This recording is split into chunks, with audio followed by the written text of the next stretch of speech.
Hello friends, welcome to all government jobs Telugu. ఈరోజు ఒక మంచి జాబ్ నోటిఫికేషన్తో మీ ముందుకు వచ్చానండి. ఎక్కడి నుంచి అంటే సుప్రీం కోర్ట్ ఆఫ్ ఇండియా అండి. సుప్రీం కోర్ట్ ఆఫ్ ఇండియా నుంచి ఒక మంచి జాబ్ నోటిఫికేషన్ రిలీజ్ అయింది. ఆ డీటెయిల్స్లోకి వెళ్ళే ముందు ఒక చిన్న రిక్వెస్ట్ అండి. వీడియో చూసే ప్రతి ఒక్కరూ ఒక లైక్ కొట్టండి. నాకు కొంచెం సపోర్ట్ ఇచ్చినట్టు ఉంటుంది ఇలాంటి మరిన్ని జాబ్ నోటిఫికేషన్స్ మీ ముందుకు తీసుకురావడానికి. సో డెఫినెట్గా అందరూ కూడా లైక్ కొట్టి తర్వాత వీడియోని కంటిన్యూ చేయండి. అండ్ ఫర్దర్గా మనం డీటెయిల్స్లోకి వెళ్తే ఎక్కడి నుంచి ఈ జాబ్ నోటిఫికేషన్ అంటే సుప్రీం కోర్ట్ ఆఫ్ ఇండియా అండి. సుప్రీం కోర్ట్ ఆఫ్ ఇండియా నుంచి జూనియర్ కోర్ట్ అసిస్టెంట్ పొజిషన్కి వేకెన్సీస్ రిలీజ్ అయ్యాయి అనమాట. దీనికి Andhra and Telangana male and female ఇద్దరికి కూడా ఎలిజిబిలిటీ ఉందండి. అండ్ అలానే మనకి ఆంధ్రప్రదేశ్ అండ్ తెలంగాణలో కూడా డిఫరెంట్ అంటే చాలా ఎగ్జామ్ సెంటర్స్ ఉన్నాయి. దూరంగా ఎక్కడికో వెళ్ళి రాయాల్సిన అవసరం కూడా లేదు. సో ఈ అవకాశాన్ని డెఫినెట్గా అందరూ యూటిలైజ్ చేసుకోండి. ఇది ఒక గోల్డెన్ ఆపర్చునిటీ అనుకోండి. శాలరీ కూడా మీకు 72,000 వరకు ఉంది. మంచి ఆపర్చునిటీ. అండ్ ఫర్దర్గా మనం డీటెయిల్స్లోకి వెళ్ళే ముందు అంటే దీనికి కావాల్సిన ఎలిజిబిలిటీ క్రైటీరియా ఏంటి, అలానే సెలక్షన్ ప్రాసెస్ ఏంటి, డీటెయిల్స్ అన్నీ కూడా కన్సర్న్ వెబ్సైట్లోకి వెళ్ళి డీటెయిల్డ్గా చెక్ చేద్దాం నోటిఫికేషన్లో. అండ్ ఫర్దర్గా డీటెయిల్స్లోకి వెళ్ళే ముందు ఇంకా ఛానల్ని ఎవరైనా సబ్స్క్రైబ్ చేసుకున్నట్టయితే వెంటనే సబ్స్క్రైబ్ చేసుకోండి. మన ఛానల్ నుంచి రెగ్యులర్గా job updates, permanent government job updates మాత్రమే మన ఛానల్లో పోస్ట్ చేయడం జరుగుతుంది. సో ఛానల్ని సబ్స్క్రైబ్ చేసుకోండి, వెంటనే రెగ్యులర్గా అప్డేట్స్ అన్నీ కూడా పొందండి. అండ్ అలానే మనకి వాట్సాప్ అలానే టెలిగ్రామ్ ఛానల్ కూడా ఉన్నాయి. లింక్ డిస్క్రిప్షన్లో పెట్టాను. ఎవరైతే వాట్సాప్ వాడుతున్నారో వాళ్ళు వాట్సాప్ ఛానల్లో జాయిన్ అవ్వండి. అండ్ అలానే ఎవరైతే టెలిగ్రామ్ యూస్ చేస్తున్నారో వాళ్ళు టెలిగ్రామ్ ఛానల్లో జాయిన్ అవ్వండి. అక్కడి నుంచి కూడా మీకు రెగ్యులర్గా జాబ్ అప్డేట్స్ అన్నీ వస్తాయి. ఇంకా మనం లేట్ చేయకుండా కన్సర్న్ వెబ్సైట్లోకి వెళ్ళి డీటెయిల్స్ అన్నీ కూడా చెక్ చేద్దాం. ఇదిగోండి సుప్రీం కోర్ట్ యొక్క అఫీషియల్ వెబ్సైట్ అనమాట. ఈ వెబ్సైట్ లింక్ నేను డిస్క్రిప్షన్లో పెట్టాను. దానిపై క్లిక్ చేసి మీరు డైరెక్ట్ ఈ పేజ్లోకి వచ్చేవచ్చు. అండ్ ఇక్కడికి వచ్చిన తర్వాత డౌన్కి స్క్రోల్ చేస్తే మీకు లేటెస్ట్ ఇన్ఫర్మేషన్లో మీకు నోటిఫికేషన్ అనేది ఉంటుంది. ఇదిగోండి సెకండ్ లైన్లో detailed advertisement for recruitment of the post of junior court assistant అని ఉంది కదా, దీనిపైన క్లిక్ చేస్తే మీరు నోటిఫికేషన్ డౌన్లోడ్ చేసుకోవచ్చు. అండ్ ఫస్ట్ కాలం ఏంటంటే link to submit online application అనమాట. మీరు ఆన్లైన్లో అప్లై చేయాలనుకుంటే దీనిపైన క్లిక్ చేసి ఫర్దర్గా ప్రొసీడ్ అవ్వచ్చు. అండ్ ఇక్కడ చూసుకోండి మీకు డీటెయిల్డ్ అడ్వర్టైజ్మెంట్ మీద క్లిక్ చేస్తే మీకు డీటెయిల్ నోటిఫికేషన్ అంతా కూడా డౌన్లోడ్ అవుతుందండి. ఇదిగోండి టోటల్ నోటిఫికేషన్ అనమాట ఇది. అండ్ ఇక్కడ చూసుకుంటే supreme court of India advertisement number కూడా ఇచ్చాడు. అండ్ ఇక్కడ మీకు నోటిఫికేషన్ కూడా February 4th రిలీజ్ అయింది అనమాట. అండ్ ఫర్దర్గా చూసుకుంటే online applications are invited from Indian citizens ఎవరైనా సరే అప్లై చేసుకోవచ్చు. Andhra and Telangana male and female ఇద్దరు కూడా హ్యాపీగా అప్లై చేయొచ్చు అండి. ఇది ఒక మంచి ఆపర్చునిటీ. అండ్ ఎలిజిబిలిటీ క్రైటీరియాకి క్రూషియల్ డేట్ ఏది అంటే March 8th అనమాట. ఓకేనా, అంటే మీకు అడిగిన ఎలిజిబిలిటీ క్రైటీరియా అంతా కూడా March 8th లోపు మీకు ఎక్వైర్ అయి ఉండాలి. అండ్ ఏ పొజిషన్కి నోటిఫికేషన్ రిలీజ్ అయిందంటే జూనియర్ కోర్ట్ అసిస్టెంట్ అండి. ఇది group B non gazetted post అనమాట. ఓకేనా, ఇది పే లెవెల్ 6. శాలరీ ఎంతో చూసారా, ఇనీషియల్ బేసికే 35,400. అండ్ అన్ని అలవెన్స్లు కలుపుకొని మీకు గ్రాస్ శాలరీ 72,040 రూపాయలు అండి. మంచి ప్యాకేజ్ అండి. సో డెఫినెట్గా అందరూ యూటిలైజ్ చేసుకోండి ఈ అవకాశాన్ని. ఇది ఒక గోల్డెన్ ఆపర్చునిటీ అనుకోవాలి. ఎందుకంటే సుప్రీం కోర్ట్ ఆఫ్ ఇండియాలో మీకు జాబ్ అంటే మీరు ఎక్స్పెక్ట్ చేసుకోవచ్చు ఎలా ఉంటుంది ఏంటి అని. ఫెసిలిటీస్ కూడా బాగుంటాయి అనమాట. అండ్ ఫర్దర్గా చూసుకుంటే మీకు ఎలిజిబిలిటీ క్రైటీరియా అది చూద్దామండి. ఎసెన్షియల్ క్వాలిఫికేషన్స్ అడిగాడండి. దీంట్లో చూసుకుంటే మీకు bachelor's degree of a recognised university అన్నాడు. అంటే మీకు డిగ్రీ ఉంటే చాలండి. BSc, BCom, BA, BTech, BE ఏ ఉన్నా సరే పర్లేదు. ఏ డిగ్రీ ఉన్నా పర్లేదు అనమాట. మీకు బ్యాచిలర్ డిగ్రీ అని అడిగాడు. ఏ డిగ్రీ ఉన్నా సరే మీరు అప్లై చేసుకోవచ్చు ఈ పొజిషన్కి. అండ్ ఇక్కడ ఇంకోటి రిక్వైర్మెంట్ ఏంటంటే minimum speed of 35 words per minute in English typing speed కంప్యూటర్లో మీకు 35 words per minute స్పీడ్ ఉంటే మీరు హ్యాపీగా ఈ పొజిషన్కి అప్లై చేయొచ్చు. ఇంకోటి knowledge of computer operating knowledge వస్తే మీరు అప్లై చేయొచ్చు అనమాట. బ్యాచిలర్ డిగ్రీ ఉన్న ప్రతి ఒక్కరు అప్లై చేయండి. ఈ 35 words per minute స్పీడ్ అనేది మీరు అప్లై చేసిన తర్వాత కూడా నేర్చుకోవచ్చు అనమాట. ఓకేనా, మీకు అంటే ఎగ్జామ్ అయిన తర్వాత టైపింగ్ స్పీడ్ టెస్ట్ ఉంటుంది. ఆ లోపు మీరు నేర్చుకుంటే మీరు హ్యాపీగా దాన్ని క్వాలిఫై అయిపోవచ్చు ఆ టెస్ట్ని. సో డెఫినెట్గా ఒకవేళ మీకు టైపింగ్ స్పీడ్ అంత లేదు అనుకున్నా సరే మీరు అప్లై చేయండి.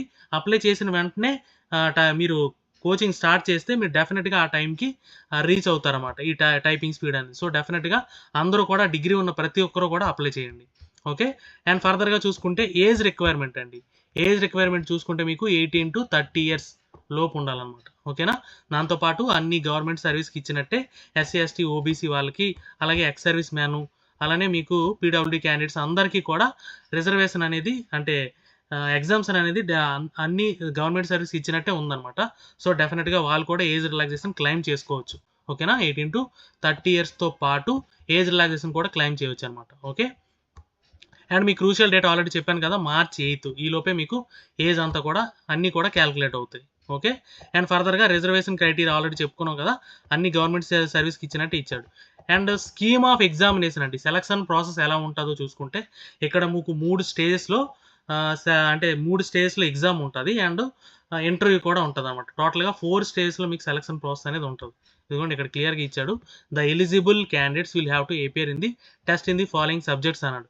ఫస్ట్ చూసుకుంటే మీకు ఆబ్జెక్టివ్ టైప్ క్వశ్చన్ పేపర్ ఉంటుందండి, మల్టిపుల్ చాయిస్ క్వశ్చన్స్ 100 క్వశ్చన్స్. అందులో ఈ 100 క్వశ్చన్స్ ఏముంటాయంటే 50 క్వశ్చన్స్ మీకు జనరల్ ఇంగ్లీష్ క్వశ్చన్స్ ఉంటాయి, ఇంక్లూడింగ్ కాంప్రహెన్షన్ అంటే ప్యాసేజెస్ ఉంటాయి, ఇంగ్లీష్ మీకు గ్రామర్ వాటిపైన కూడా ఉంటుంది అనమాట 50 క్వశ్చన్స్. అండ్ 25 క్వశ్చన్స్ ఏవైతే ఉన్నాయో అవి యాప్టిట్యూడ్, జనరల్ యాప్టిట్యూడ్ ఉంటాయి. అండ్ మిగిలిన 25 క్వశ్చన్స్ జనరల్ నాలెడ్జ్ పైన ఉంటాయి. టోటల్గా ఈ 100 క్వశ్చన్స్ మీకు టోటల్గా ఇలా డివైడ్ చేశాడు. ఓకే, అండ్ ఇంకోటి 25 క్వశ్చన్స్ ఉన్నాయి. ఇంకో 25 క్వశ్చన్స్ దేనిపైన అంటే కంప్యూటర్ నాలెడ్జ్ పైన 25 క్వశ్చన్స్ ఉంటాయి. టోటల్గా మీకు 125 క్వశ్చన్స్ 2 hours డ్యూరేషన్ ఉంటుంది. ఓకేనా, ఇంకోటి నెక్స్ట్ ఎవరైతే దీన్ని క్వాలిఫై అవుతారో ఈ ఆన్లైన్ ఎగ్జామ్, ఈ కంప్యూటర్ బేస్డ్ ఎగ్జామ్ లేదంటే OMR బేస్డ్ ఎగ్జామ్ ఎవరైతే క్వాలిఫై అవుతారో అయిన వాళ్ళకి టైపింగ్ టెస్ట్ అనేది ఉంటుంది. ఆల్రెడీ మీకు రిక్వైర్మెంట్లో అడిగాడు కదా, 35 words per minute అని ఆ టైపింగ్ టెస్ట్ అనేది చెక్ చేస్తారనమాట ఎవరైతే ఎగ్జామ్ క్వాలిఫై అయ్యారో వాళ్ళకి. అండ్ ఇంకోటి థర్డ్ స్టెప్ ఇంకోటి కూడా ఉందండి, ఏంటి అంటే డిస్క్రిప్టివ్ టెస్ట్ కూడా ఉంటుందండి. ఇంగ్లీష్ లాంగ్వేజ్ పైన డిస్క్రిప్టివ్ టెస్ట్ అంటే ప్యాసేజ్ రైటింగ్ ఇలాంటివన్నీ ఉంటాయి, వాటిపైన ఒక 2 hours డ్యూరేషన్ ఉంటుంది. ఓకేనా, మీకు ఈ టైపింగ్ టెస్ట్ అనేది 10 minutes ఉంటుంది. టోటల్గా మీకు ఈ 3 స్టేజ్లో సెలక్షన్ ఎగ్జామ్ అనేది ఉంటుంది అనమాట. అండ్ ఫర్దర్గా ఎవరైతే రిటర్న్ టెస్ట్ క్వాలిఫై అయ్యారో వాళ్ళకి మాత్రమే మీకు ఈ టైపింగ్ టెస్ట్ డిస్క్రిప్టివ్ టెస్ట్ అనేది పెడతారన్నమాట. ఓకేనా, ఇంకెవరైతే ఈ 2 కూడా క్వాలిఫై అయ్యారో వాళ్ళకి రిక్వైర్డ్ టు ఏపియర్ ఫర్ ఇంటర్వ్యూ అన్నాడు. ఇంటర్వ్యూ కూడా అటెండ్ అవ్వాలి. ఈ ఇంటర్వ్యూకి 1:3 రేషియోలో మీకు సెలక్షన్ అనేది ఉంటుంది అనమాట. ఓకేనా, ఒక పోస్ట్కి 3 తీస్తారు ఇంటర్వ్యూకి. అక్కడ సెలెక్ట్ అయిన వాళ్ళకి, క్వాలిఫై అయిన వాళ్ళకి ఫైనల్ మెరిట్ అనేది ఫర్దర్గా తీస్తాడు అనమాట. ఓకే, అండ్ ఎగ్జామినేషన్ సెంటర్స్ అండి, test centre will be conducted at 128 test centres in 28 states అలాగే యూనియన్ టెరిటరీస్ అని. మన ఆంధ్రప్రదేశ్ అలాగే తెలంగాణలో కూడా చాలా సెంటర్స్ ఉన్నాయండి. మీరు దూరంగా ఎక్కడికో వెళ్ళి ఎగ్జామ్ రాయాల్సిన అవసరం లేదు. మన 2 తెలుగు రాష్ట్రాల్లో చాలా సెంటర్స్ ఉన్నాయి. అవన్నీ కూడా మీకు అనెక్సర్ ఏలో ఇచ్చాడు, లాస్ట్లో చూద్దాం. సో డెఫినెట్గా ఈ అవకాశాన్ని యూటిలైజ్ చేసుకోండి. అండ్ ఫర్దర్గా చూసుకుంటే మీకు registration of application and payment fee అని అడిగాడు. మనం ఆల్రెడీ వెబ్సైట్ నుంచి ఇక్కడికి వచ్చాం కదా, ఆల్రెడీ లింక్ కూడా మీకు చూపించాను. దానిపైన క్లిక్ చేసి మీరు అప్లికేషన్ ప్రాసెస్ అనేది స్టార్ట్ చేయొచ్చు. ఒకవేళ మనకు వీలుంటే డెఫినెట్గా ఒక సెపరేట్ వీడియో చేసుకుందాం. మీకు కావాలి అనుకుంటే నాకు కమెంట్ చేయండి, డెఫినెట్గా నేను సెపరేట్ వీడియో చేసి పెడతాను అప్లికేషన్ ప్రాసెస్ కూడా. అండ్ అప్లికేషన్ ఫీజు విషయానికి వస్తే 1000 రూపీస్ అండి. Online application fee 1000 rupees for general and OBC candidates, అలాగే 250 rupees for SC ST ex servicemen అలాగే PW ఫ్రీడమ్ ఫైటర్స్, వీళ్ళందరికీ కూడా 250 రూపీస్ పే చేయాలన్నమాట. ఓకేనా, 1000 rupees for general OBC and మిగిలిన వాళ్ళందరికీ కూడా 250 రూపీస్ అనమాట. ఓకే, అండ్ ఫర్దర్గా చూసుకుంటే starting and closing date for online application, and online application opening అనేది February 5 నుంచి స్టార్ట్ అయింది. అండ్ లాస్ట్ డేట్ చూసుకుంటే March 8. ఈ లోపే మీరు ఆన్లైన్లో అప్లై చేయాలన్నమాట. ఓకే, అండ్ జనరల్ ఇన్స్ట్రక్షన్స్ చూసుకుంటే మీకు అండ్ ఇంకోటి ఏంటంటే candidates are advise to get printout of filled application. Apply చేసిన తర్వాత అప్లికేషన్ ప్రింట్అవుట్ కూడా తీసుకోమన్నాడు. ఇంకొక ఇంపార్టెంట్ పాయింట్ ఏంటంటే అడ్మిట్ కార్డ్ ఏది కూడా బై పోస్ట్ సెండ్ చేయరు. No admit cards will be send by post. By post మీకు ఏమీ రావు. మీరు ఓన్లీ ఆన్లైన్లో ఈ వెబ్సైట్లోకి వెళ్ళి మాత్రమే మీరు చెక్ చేసుకొని ప్రింట్అవుట్ తీసుకోవాలన్నమాట. ఓకే, అండ్ ఫర్దర్గా ఎనక్సర్ అండి. ఎనక్సర్లో మేము ఆల్రెడీ చెప్పుకున్నాం కదా ఎగ్జామ్ సెంటర్స్ అని. ఇదిగోండి ఎగ్జామ్ సెంటర్స్ ఇక్కడ క్లియర్గా మెన్షన్ చేశాడు. ఆంధ్రప్రదేశ్లో ఏమున్నాయి, తెలంగాణలో ఏమున్నాయని. ఇదిగోండి ఆంధ్రప్రదేశ్ విషయానికి వస్తే టోటల్గా ఎన్ని సెంటర్స్ ఇచ్చారు చూసారా. ఆంధ్రప్రదేశ్లో అనంతపూరు, గుంటూరు, కర్నూలు, నెల్లూరు, రాజమండ్రి, తిరుపతి, విజయవాడ అండ్ విశాఖపట్నం చాలా సెంటర్స్ ఉన్నాయి ఆంధ్రప్రదేశ్లో. అండ్ అలానే తెలంగాణలో కూడా చాలా సెంటర్స్ ఉన్నాయండి. ఇదిగోండి తెలంగాణలో హైదరాబాదు, కరీంనగర్ అలానే వరంగల్. తెలంగాణలో 3 సెంటర్స్ ఉన్నాయి, ఆంధ్రప్రదేశ్లో కూడా చాలా సెంటర్స్ ఉన్నాయి. సో ఈ అవకాశాన్ని డెఫినెట్గా అందరూ యూటిలైజ్ చేసుకోండి. ఆంధ్ర అండ్ తెలంగాణ వాళ్ళు మేల్ అండ్ ఫీమేల్ ఇద్దరికి కూడా ఎలిజిబిలిటీ ఉందండి. 72,000 రూపాయల శాలరీ అంటే ఆసామాసి కాదు కదా. సో డెఫినెట్గా ఈ అవకాశాన్ని అందరూ యూటిలైజ్ చేసుకొని అందరికీ all the best. Thank you so much for watching. And video నచ్చితే లైక్ చేసి మీ ఫ్రెండ్స్కి షేర్ చేయండి. ఛానల్ని సబ్స్క్రైబ్ చేయడం మర్చిపోకండి. Thank you so much.